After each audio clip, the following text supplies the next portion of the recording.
ფეხბურთელი რო იყო, რომელ კლუბში ითამაშებდი? ჩემი შესაძლებლობიდან გამომდინარე თუ სად ვისურვებდი უბრალოდ.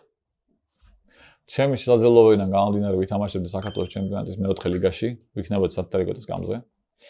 ეს ეხლა იმიტომ რომ 20 წლის ვარ, თორე ეს პატარაობაში მქონდა პოტენციალი, მაგრამ რა პოზიციაზე?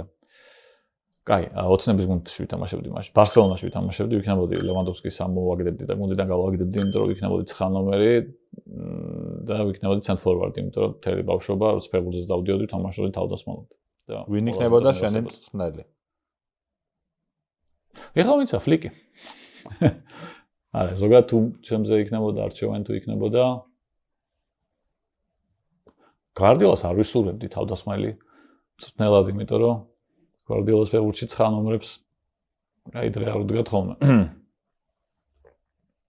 იოჰან კრუიფს ვისურვებდი, მაგრამ ბევრ რაღაცას მასწავლე და დარწმუნებული. გვარდიოლაც, მაგრამ კრუიფი თვითონ ადამიანიც ძალიან კაი და საინტერესო იყო და მაგასთან ვისურვებდი კომუნიკაციასაც, საუბარსაც, გაცნობასაც და ფეხბურთის მწვრთნელიც რო ყოფილიყო ჩემი იდეალური იქნებოდა.